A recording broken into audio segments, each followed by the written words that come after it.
Hakimlər 11-ci fəsil. İftahın hakimliyi. Bir fahişədən doğulan Gileadlı İftah igid döyüşçü idi.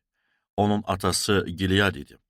Gileadın arvadı ona oğullar doğdu və bu qadının oğulları böyüyən zaman İftahı qovub belə dedilər: Atamızın evindən sənə miras düşmür. Ona görə ki, sən başqa qadının oğlusan. İftah qardaşlarının yanından qaçıb Tov diyarında yaşadı.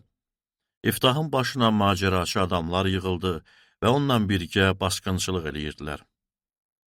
Bir müddətdən sonra Amon övladları İsraillilərə qarşı döyüşə çıxdılar. Amon övladları İsraillilərə qarşı çıxan zaman Gilead ağsaqqalları İftahı Tov diyarından gətirmək üçün onun yanına getdilər. Onlar İftaha dedilər: Gəl bizə sərkərdəlik elə və Amon övladlarına qarşı birgə vuruşaq. İftah Gilead ağsaqqallarına dedi: Mənə nifrət eləyib atamın evindən məni qovan siz deyildizmi? Bəs indi niyə çətinliyə düşəndə mənim yanıma gəlmisiniz?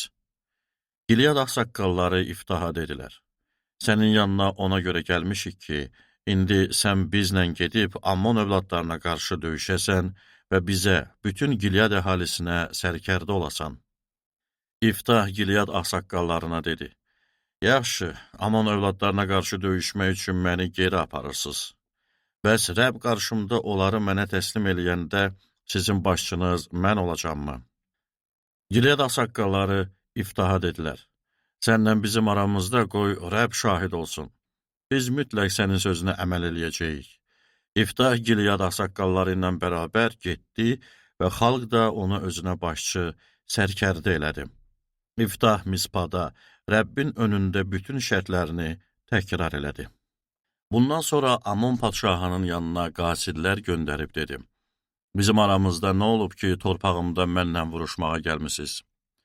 Ammon padşahı İftahın qasidlərinə dedi: Ona görə ki, İsraillilər Misirdən çıxan zaman mənim torpaqlarımı Arnondan Yabboq və Yordan çaylarına qədər alıb.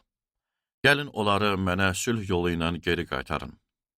İftah yenə də Ammon xalqının padşahının yanına qasidlər göndərib dedi: İftah belə deyir: İsraillilər Moav torpağını, Ammon övladlarının torpağını almayıb. Amma İsraillilər Misirdən çıxanda Qırmızı dənizə qədər səhradan keçərək Qadeşə gəlib və Edom padşahının yanına qasidlər göndərib belə demişdilər: Rica eləyib torpağından keçmək üçün səndən izn istəyirəm.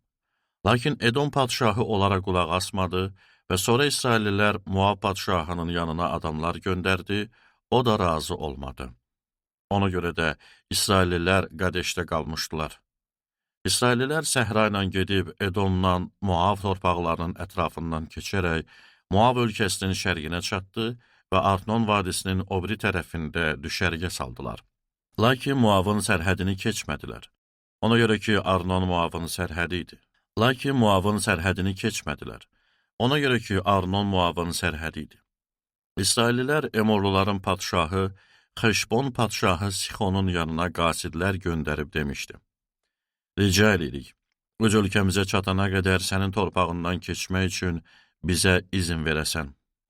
Amma Sixon öz torpağını yol keçmək üçün İsraillilərə etibar eləmədi və bütün xalqını toplayaraq Yahsada ordugah qurub İsraillilərə qarşı döyüşdü. İsrailin Allahı Rəbb Sixonu və onun bütün xalqını İsraillilərə təslim eləyəndə onları məğlub elədilər.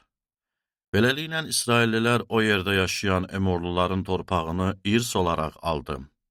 Arnondan Yabboq çayına qədər, səhradan Yordan çayına qədər bütün Emor torpaqlarını İsraillilər irs olaraq aldı. İndi İsrailin Allahı Rəbb öz xalqı İsraillilərin qarşısından Emorluları qovandan sonra sənmi bura sahib çıxacaqsan? Allahın, Kemoşun sənə verdiyi torpağı özünə irs eləməzsənmi? Biz də Allahımız Rəbbin bizə verdiyi torpağı özümüzə irs eləyəcəyik. İndi sənin Moab padşahı Sippor oğlu Balaqdan nəyin yaxşıdır? Gör o İsraillə heç çəkişdimi? Yaxud onlara qarşı heç döyüşdümü? 300 il İsrail Xeşbondan Aroerdə, bunların ətraf qəsəbələrində və Arnon vadisi boyunca yerləşən bütün şəhərlərdə yaşadığı müddətdə niyə bu torpaqları geri almadınız? Mən sənə qarşı günah eləmədim, lakin sən mənə qarşı döyüşməklə mənə pislik eləyirsən. Qoy hakim olan Rəbb bugün İsrail övladları ilə Ammon övladları arasında hökm eləsin. Lakin Ammon padşahı İftahın ona göndərdiyi sözlərə qulaq asmadı. İftahın üzərinə Rəbbin ruhu indi. O, Gileaddan və Menaşşedən keçdi, sonra Gileaddakı Mispadan keçib Ammon övladlarının üstünə getdi. İftah Rəbbə əhd eləyib dedi, əgər Ammon övladlarını həqiqətən mənə təslim eləsən, o zaman Ammon övladları ilə döyüşdən sağ-salamat qaydanda, mənim evimin darvazasından qarşıma birinci nə çıxarsa, Rəbbin olacaq və onu yandırma qurbanı eləyəcəyəm. İftah Ammon övladları ilə döyüşə çıxdı. Rəbb də Ammon övladlarını İftaha təslim elədi. Ariyerdən Minnitə çatana qədər 20 şəhəri və Avel Keramimə qədər Ammon övladlarını çox böyük məğlubiyyətə uğratdı. Onlar İsraillilərə tabi oldular.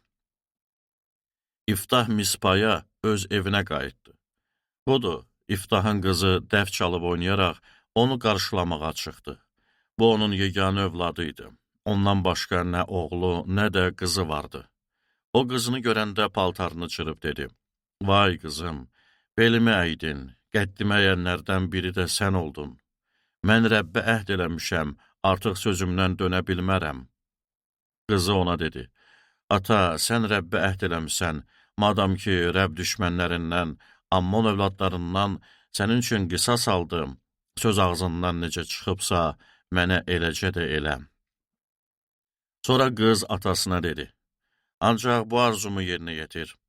Mənə 2 ay izin ver, qoy rəfiqələrimlə dağları gezib dolaşaraq, öz nakam qızlığım üçün ağlayım. Atası ona, yaxşı, gedə bilərsən deyərək, ona 2 ay müddətinə izin verdi. O da rəfiqələri ilə bərabər gedib, dağlarda öz nakam qızlığına ağladı. 2 ay keçəndən sonra atasının yanına qayıtdı və atası onun barəsində elədiyi əhdi yerinə yetirdi. Qız ərə getməmişdi. Bundan sonra İsraildə belə bir adət oldu. Hər il İsrail qızları gedib, Gileadlı İftahın qızı üçün ildə 4 gün yas tutdular.